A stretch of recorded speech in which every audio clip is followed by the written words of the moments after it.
Right, I'm back. Can you hear me? Can you hear me? Please tell me you can hear me now. Please tell me you can hear me. Can you hear me? Yes. Ah, right. Let me just go live on Instagram. Hold up one moment, people. Let me just connect. I've got so many notifications. I have to restart my computer. Go live. Come on, Instagram. Oh, Instagram won't go live. What's that?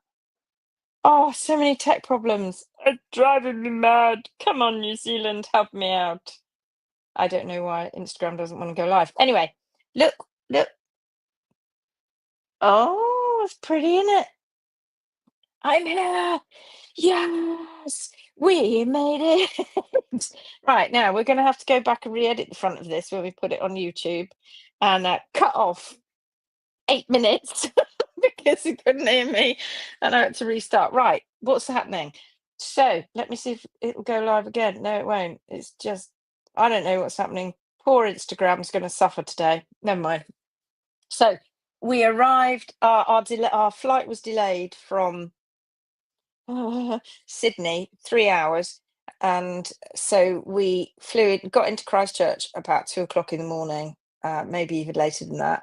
And then I was stuck. Tim and Ash sailed through, and I was stuck in customs with my 6 sets of lower limb equine bones. And going through biosecurity, they were a bit freaked out by it, and they had the torches and they were looking at the pedal bones and they were checking everything. And then they cleared off with 2 pedal bones, and my Ash's chaps, our boots, and they were going to be sanitized, and the pedal bones were going to be looked at in the lab. And I'm sat there waiting. I had to have been there about an hour. They were very lovely people. And then they came back and said, yes, all is well. So I'm here with my bones. We did it. We managed it. We're in Christchurch. We're going to hire a car soon, and we're going to head off to our place where we're staying. The place we're staying here at tonight was just near the hotel-ish. It was just for the night. And we're going, and remember, Christchurch this weekend is in Nuramunga Ranch. That's where we are. So if you're in Christchurch, come and meet us. Well, obviously you have to, get yourself on the course. There are still a few spaces left. Get on the course and come and meet us. I've been told by Jenny Heppery that we need to go and check out a cake shop and a waffle shop in Christchurch, which are amazing apparently. So yeah. Right, I'm not going to go through the whole no sound bit, but just to say that Melanie's here, Jill's here, Gail's here, Andrew Grady's here, Sarah's here, Dawn's here, Melanie's here, Angela Garberg, Camilla, Ulrika, Tim, just over there, Heather Swithenbank, Jessie's here, Jeanette, hi everyone, no sound still, Anne Chopra, Michelle Taranto, morning all, finally made alive. Sorry it was silent for the majority of that first part. Tara says, what's occurring? Jenny Ackerston's here. Lynn Collins is here. Ramona's here. Tim says we're resetting everything.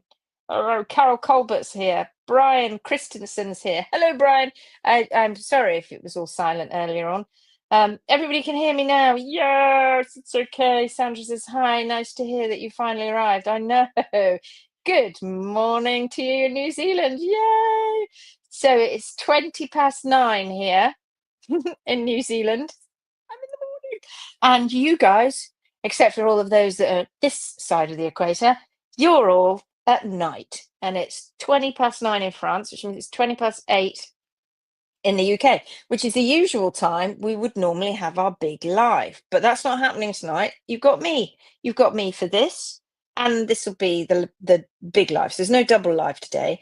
And Gary is traveling back because he's had mum's 75th birthday today. Bonnie's here. Hello. Our hoof rings upside down here. Yes, I think they are. I think everything is upside down. In fact, I'm upside down right now.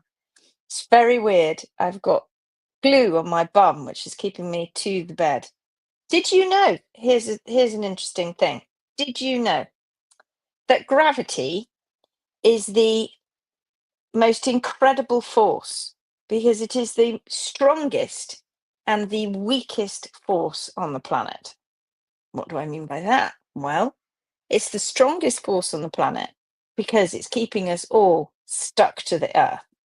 Massive, great big lorries, big tower blocks that are dug into the earth, um, really heavy cars, human beings, all of us, elephants, giraffes, everything stuck to the earth. We can jump, but we can't get off the earth. We can't at all. And yet, it is so weak that I can lift my glasses case off the earth.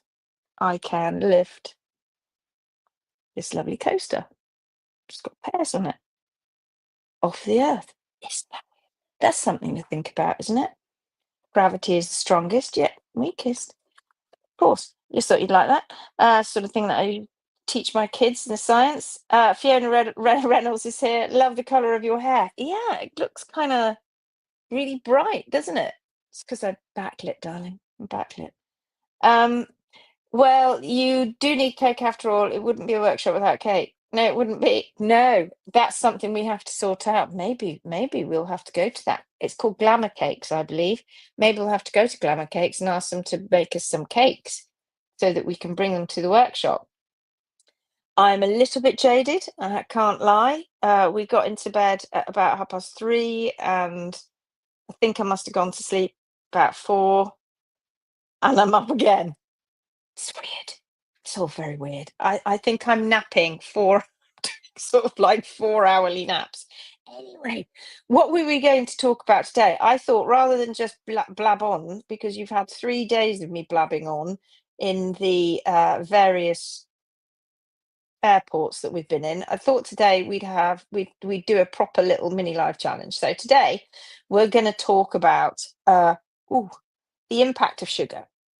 Not just necessarily on the hooves, but the impact of sugar. I'm not going to go into great depth. That's the sort of thing that I think we covered diet, the impact of sugar. I don't, when I talk about the gut in the 15-day challenge, and then of course with the pros get to learn the ins and outs of it all. But sugar it's something that we know is a problem. Now, this is a really interesting thing that you need to sort of wrap around your heads. A bit like gravity, it's sort of very strong and very weak, all at the same time. Sugar is not all bad. Carbohydrates are not all bad. Horses need them, and they get them in their everyday life when they're eating their forage. They are obviously exposed to it, because if we weren't exposed to it, or any animal wasn't exposed to it, then we wouldn't survive. So you do need an amount in your body. But the problem that we have in the domestic world, and it's the same for human beings, the same for any pet, it's the same for any organism that walks the earth, is that we can get too much of a good thing. You can tip the balance and the scales the wrong way, and you can have far too much going into a system. And the way that the horse's gut works is that the small intestine processes stuff, and then the large intestine processes stuff. And the small intestine will process basic carbs. Okay, that's about as far as I'm going. I'm not going to take it any further for you, because it's going to blow your minds, and you probably don't want that right now.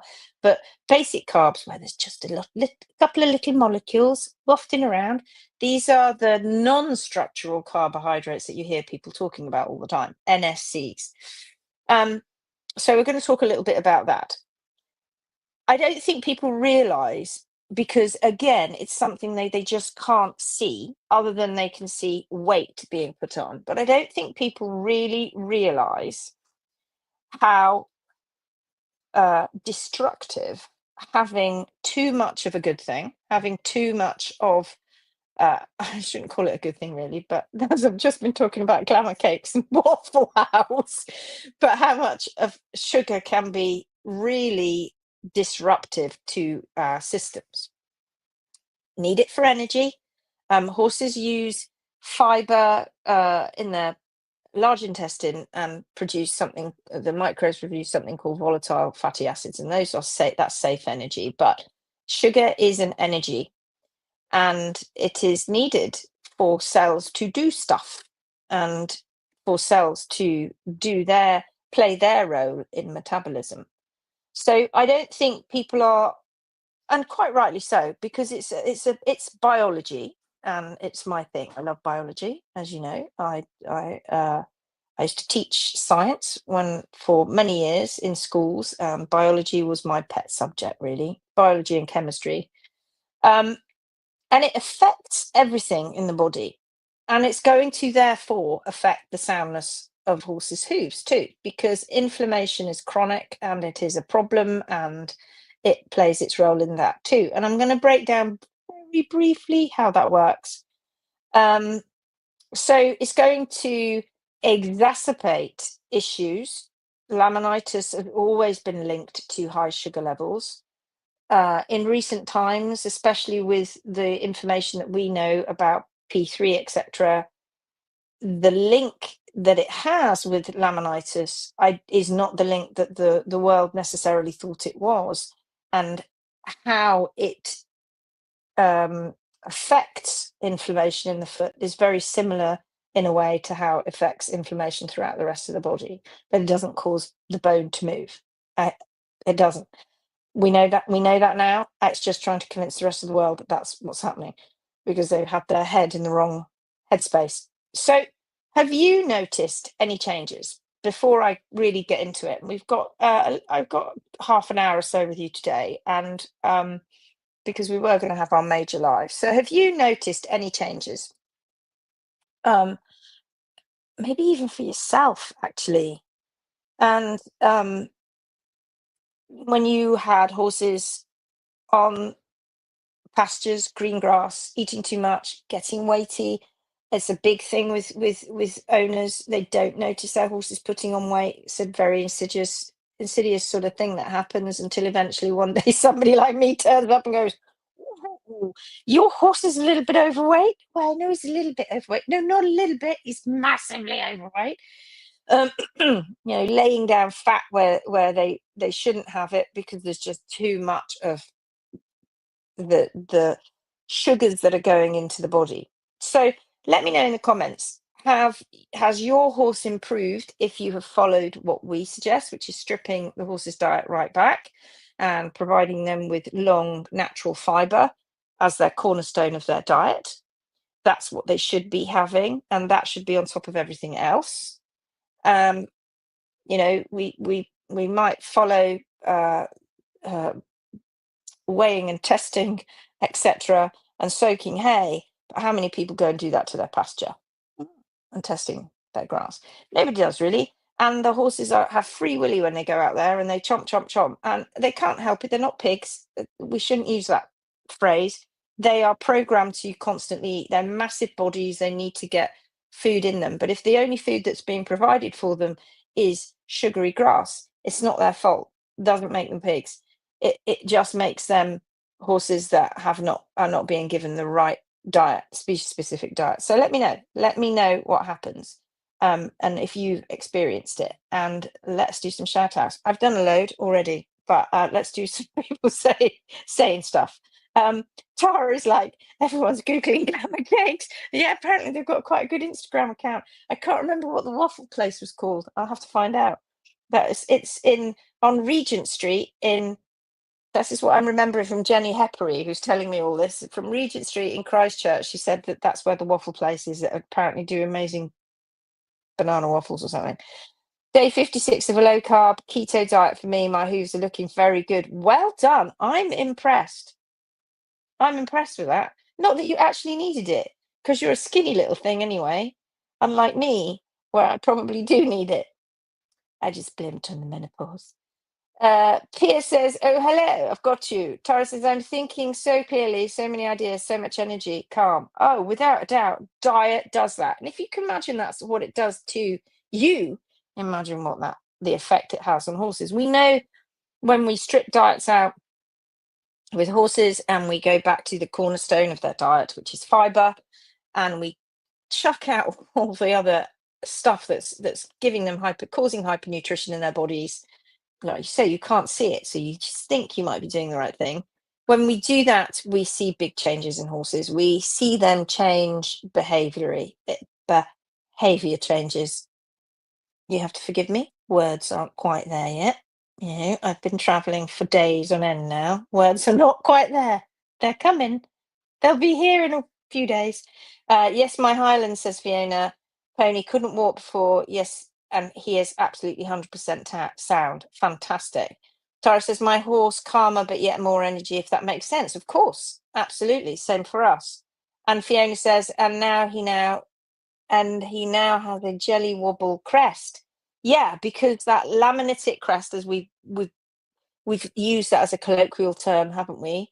That fat tissue that gets very hard when the horse is continually taking in too much excess, and gradually it begins to soften. Honestly, horses can lose weight all over their body, but those fat pads and that specialized fat tissue, like the laminitic crest, and there's three other main fat pad areas on the body, which is just at the croup and on the flank and up by the shoulders, as well as the crest. All of those are very particular areas where a horse will put excessive weight on. And we know with humans that those fat pads have an effect on the endocrine system. They have an effect on the hormone system. They want to survive, those pads, and they want to make sure that it keeps coming in. So it definitely has an effect. These are the sorts of things that we now know about. And so if you're starting to get that jelly wobble starting to break down, but horses can lose a lot of weight and still have a crest. Sometimes it takes a long time for those crests to disappear. Pia says, free hay made my mares come out from beauty salon. After washing them last spring, their tails and hair was like something, and I'd put conditioner on them. Really no need for extra biotin. No, because biotin, it's part of the B vitamins. It's one of the B vitamins, and it's produced by microbes in plentiful supply. Don't need masses. Don't need to be spooning it in great quantities. Which anyway, I'm not going to talk about that now. Supplements is not. That's not what we're talking about today. That'll be for another live. Actually, I don't know how much sugar has my grass. It's Mombasa here in Costa Rica. Not all grass is growing. It's very difficult. No big choice in grass or hay here. No, and not all grass is equal. We know that not all grass is equal around the world. If we are keeping horses in small pastures, small paddocks, they can't roam.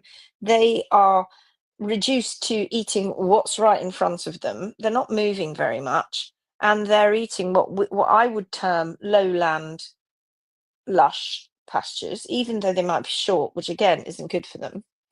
Packed full of those non-structural carbohydrates. It's those kind of grasses that are problematic. Horses that live in the Great Basin, which is where they evolved, they eat grasses, but they are fibrous grasses. They're tufty fibrous grasses. They don't grow to these lofty heights of the grasses that we have on our lowlands in many parts of the world, particularly in temperate regions. This is particularly a problem.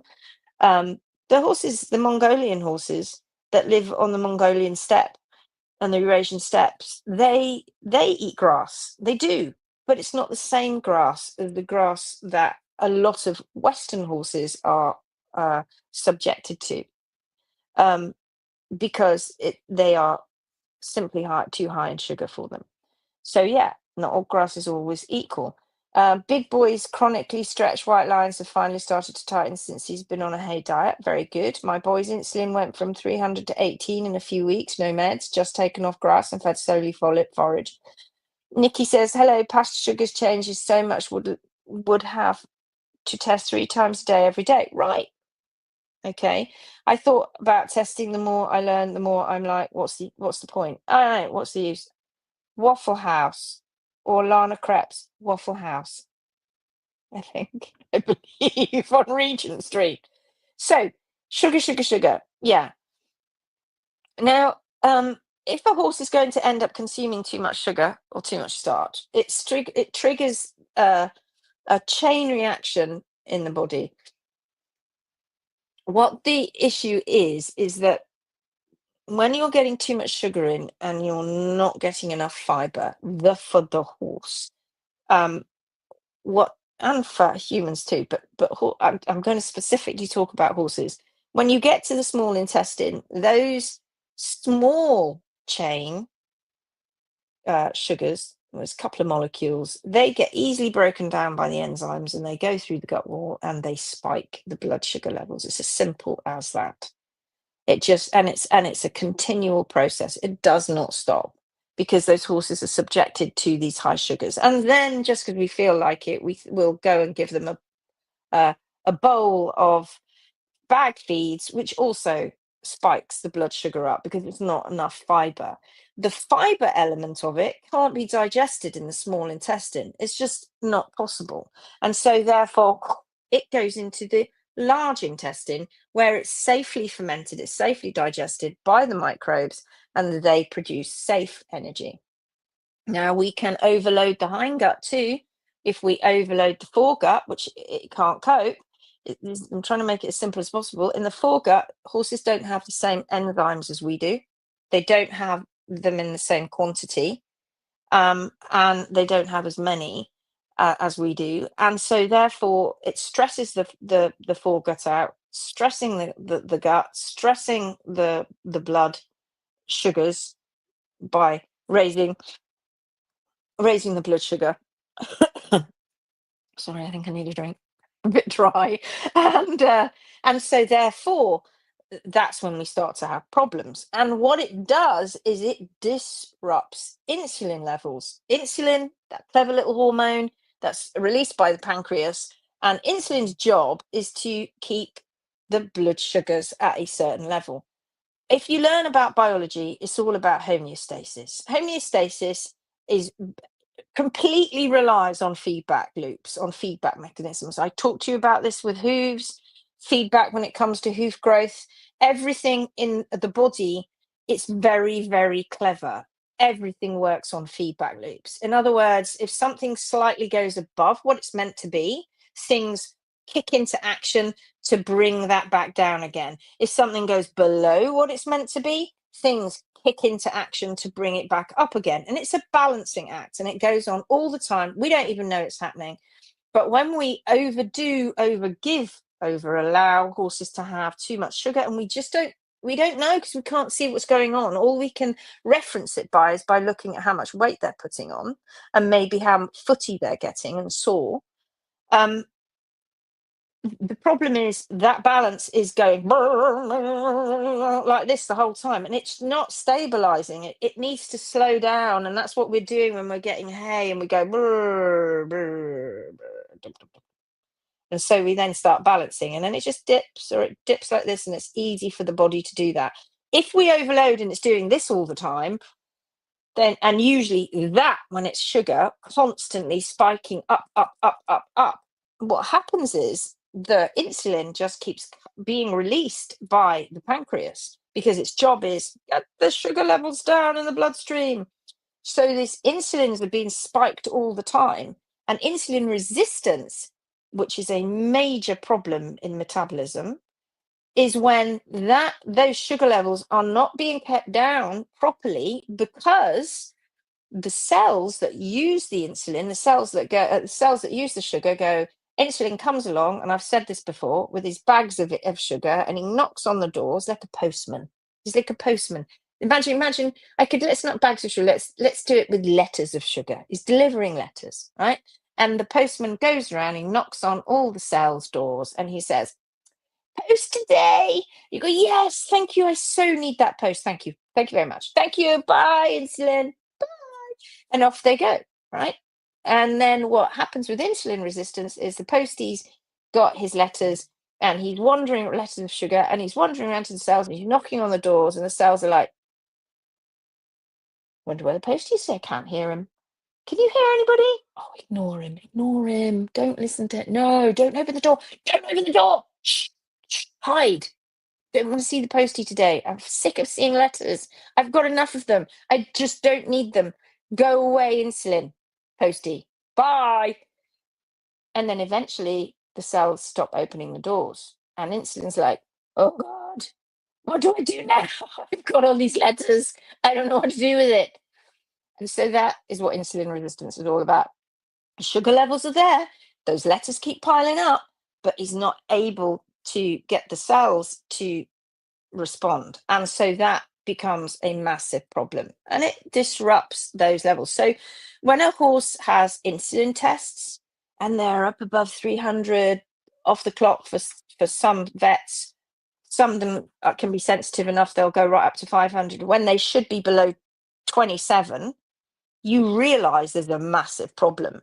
And it's the same with sugar. And then the way that you can, these are very basic tests, and then you can do, you can do fasting tests, sugar tests to see how insulin is responding. But the problem is really to do with the cells just going, we don't need it anymore. And what does that do? Excess sugar in the body will cause chronic inflammation.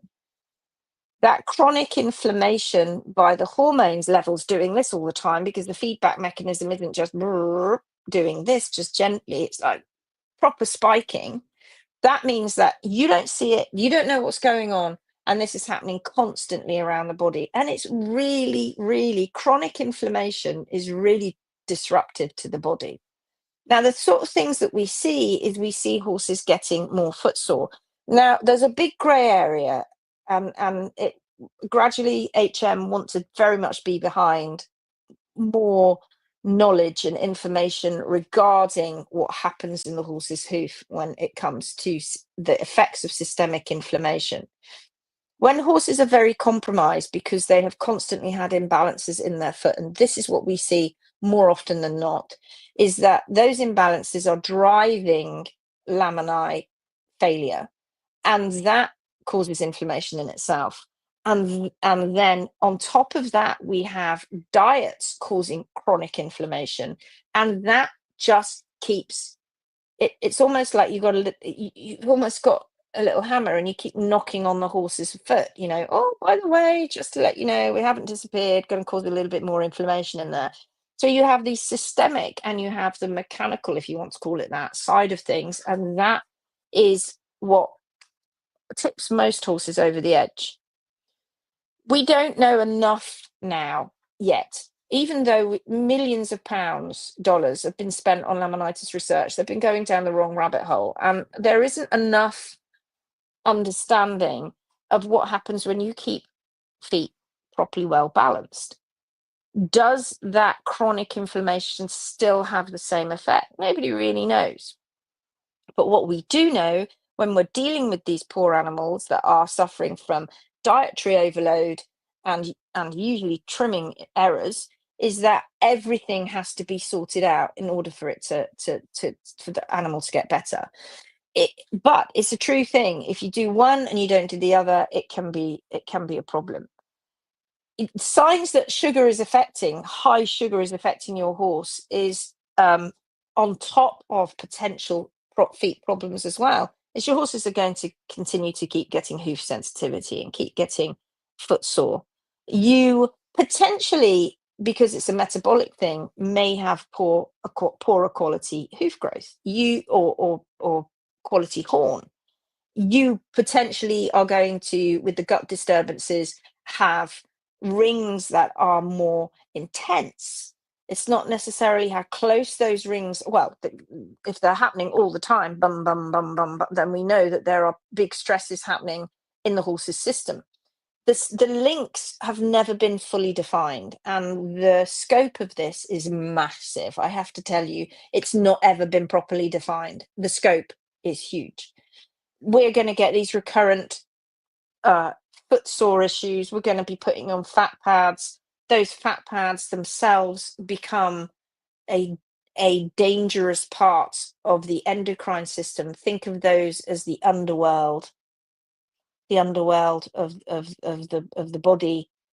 They shouldn't be where they are, and they are insidiously getting in and controlling the way that the metabolism is working against the way that the microbes are trying to get the metabolism to work, because the microbes obviously have an awful lot to do with that. And so you have microbes, those fat pads, naughty fat pads.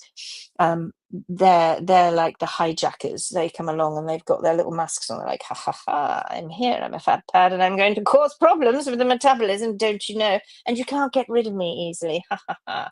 That's what happens with the fat pads.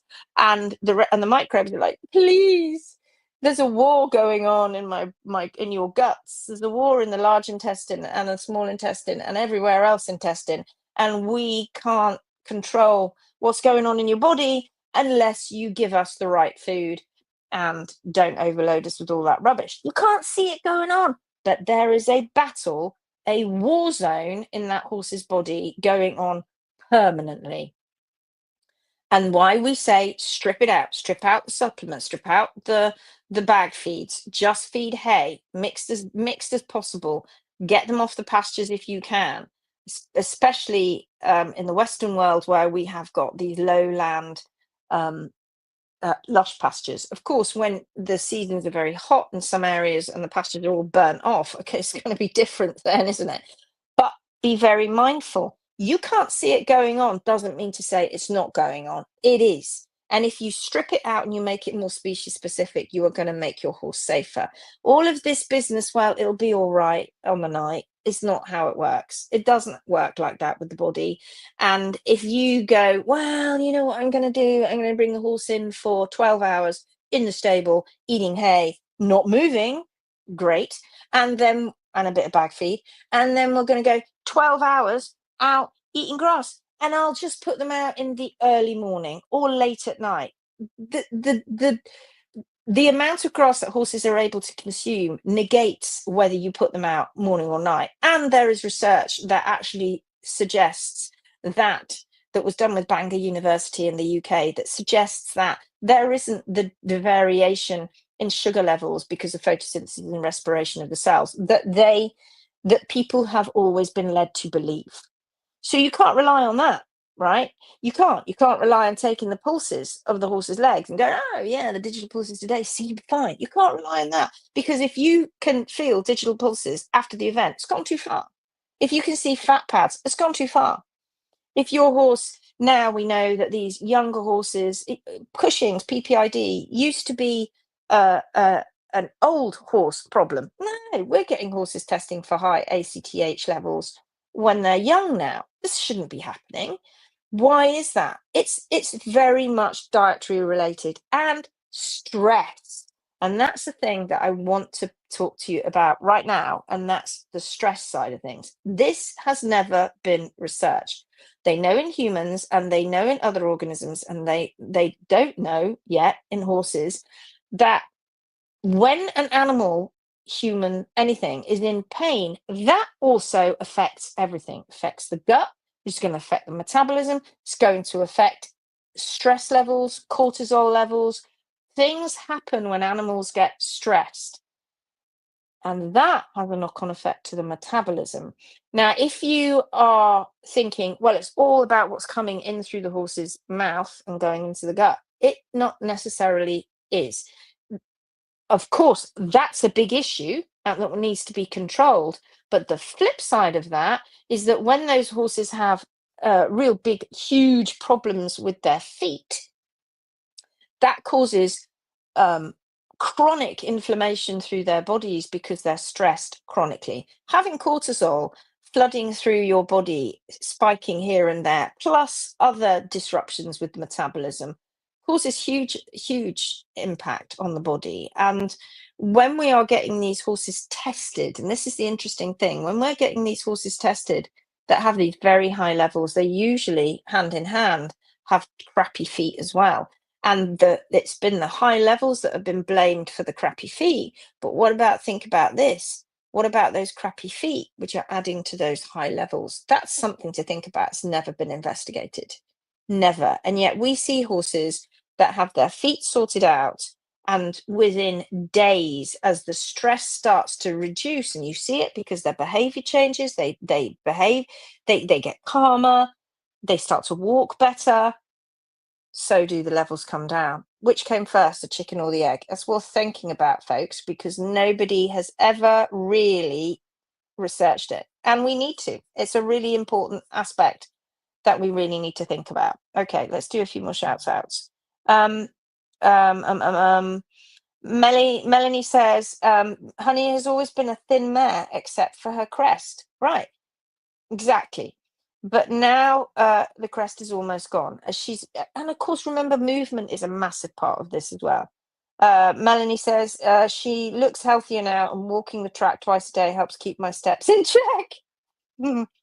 Yeah, it's good, isn't it? It's good for the human too, tracks. It's good for your bonding with horses too. That's massive. Sugary haylage gives Woody the runs, which must make his tummy sore since being on hay's fine. Okay. There's a whole thing about haylage versus hay. I'm not going to go into that now, but they respond. So do we, with too much going through their system. There has to be. You've got to try and calm this down. Everything calm. Everything calm. Body becomes calm. Mind becomes calm. Gut becomes calm. Everything starts to fall into place. This constant battle that's going on inside, it really, really plays havoc with the horse. Bonnie says, hello, Bonnie. My horses look better than ever after a year of stripping the diet back and track living. One still has some fat pads and a crest, but it's looking better. Excellent.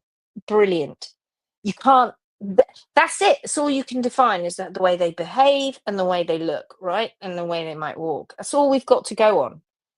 If we could just shrink ourselves down and become little molecules and get inside the body, we'd be like, blimey, where's my house suit, or where's my army hat and armor to protect myself, because the body is a war zone. It's a war zone inside. Everything is not working like it should, and it's struggling, and it's trying so desperately hard to get it back on track.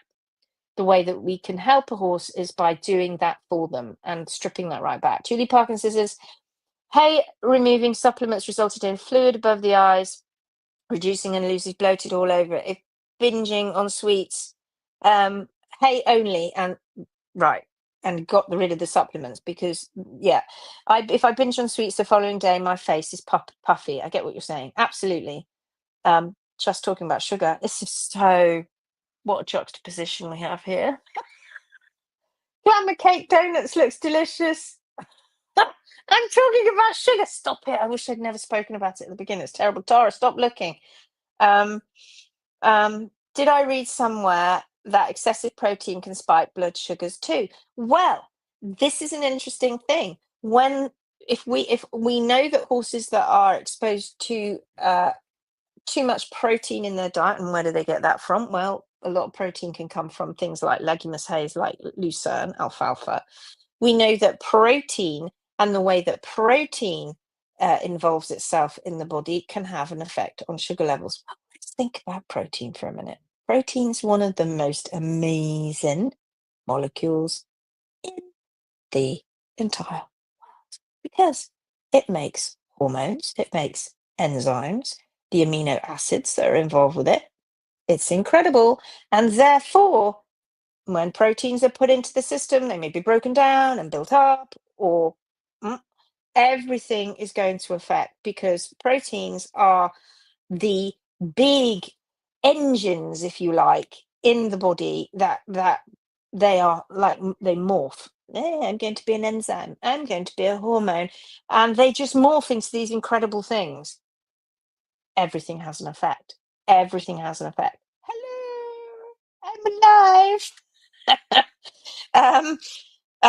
That would be a great Postman Pat episode for kids.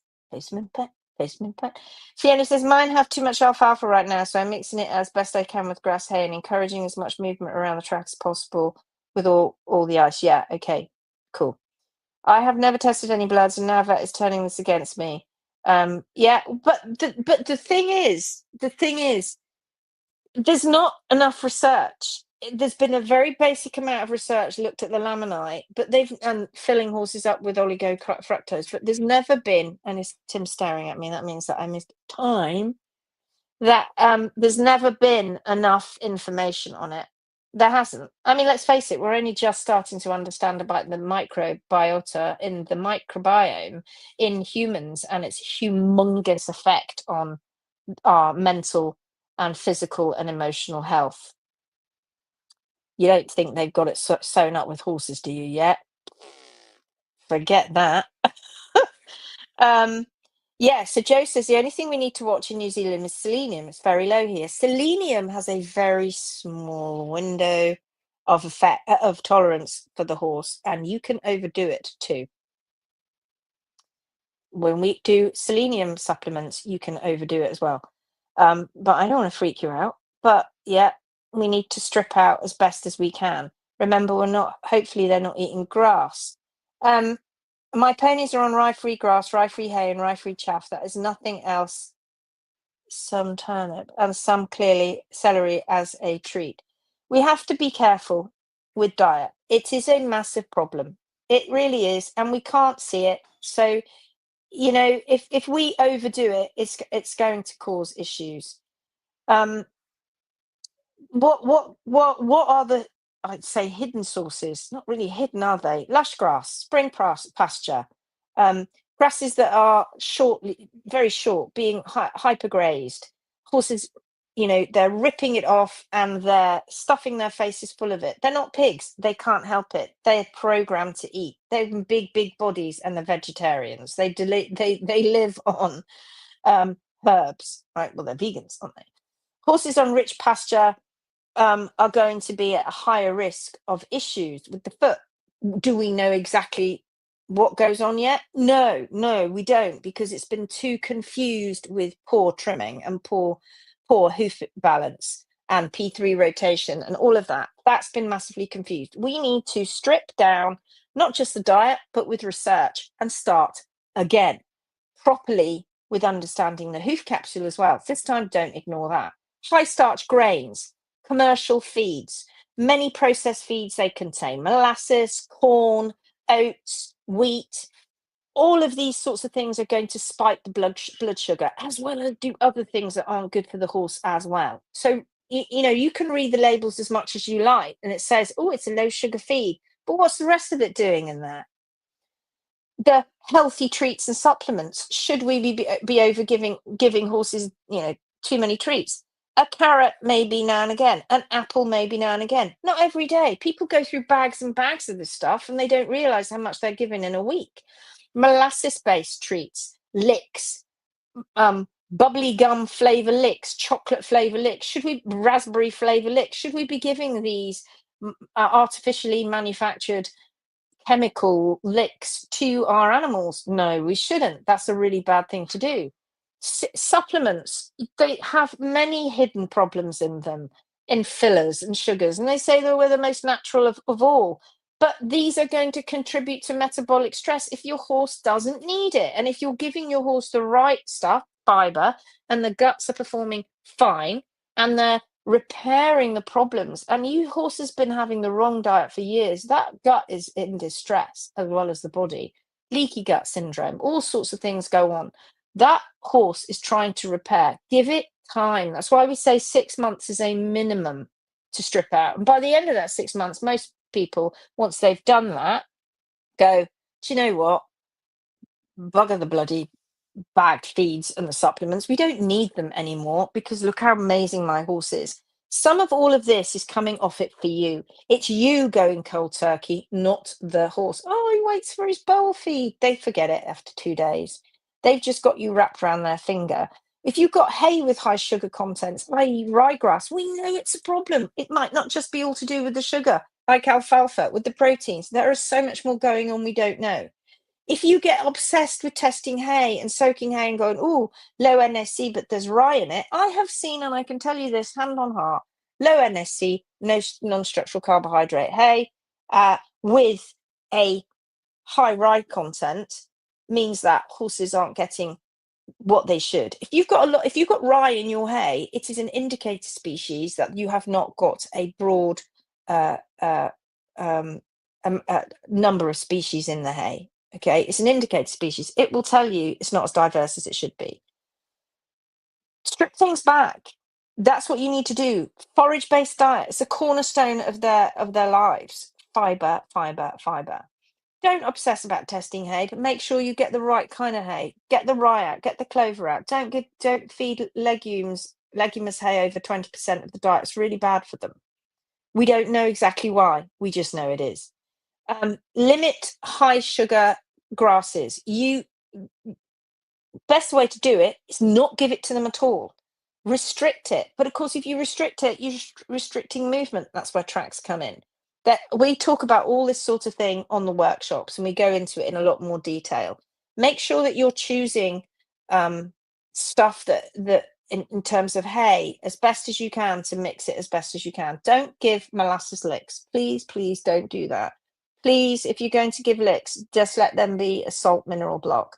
Don't overdo it. So today's takeaway for this live, and like I said, this is it. You're not getting another live tonight. This is the last one today. Sugar itself is important. Carbohydrates are important. Every animal needs them. But excess, that has a massive, powerful impact on body health and hoof health. Too much is going to cause chronic inflammation, and that's very destructive to the whole body. Reducing that sugar intake, increasing that fiber, is going to sort the guts out and is going to enable that horse to finally find its proper homeostatic functions in the body. You can build a stronger, healthier body by controlling what's going on inside here. And it's the same for us too. Anyway, I'm off to investigate the Waffle House later. So glamour cakes. I'm not reducing the importance of this, but all in moderation, folks. I hope you found today's session really helpful. Maybe the takeaway today is, when you look at your horse's diet and forage, think again. I've said this before. Are there any hidden sugars? Are you getting too much non-structural carbohydrates going in there? We've not talked about um, uh, structural carbohydrates or any of that. We've only skimmed over the surface. But I hope this has helped you. I hope this has helped you think, no, I can't see it. Doesn't mean it's not happening. If you found today's session helpful, please like, please follow, please share, please subscribe to my YouTube channel. That helps too. And tag a friend who may not want to hear it. People don't like listening and hearing about diet, because it's very hard. Hardest bit in diet, getting people to toe the line properly, because you can't see it, you think it's all right, and people get paranoid. Remember, the Phoenix Way is about trying to everybody understand what's going on with the horse, rising together, helping each other. What goes into the body, my friends, affects what comes out in the hooves. Until next time, take care of yourself. I'll see you tomorrow, but at normal times. See you then. Bye. Take care now. Bye, bye, bye. Bye.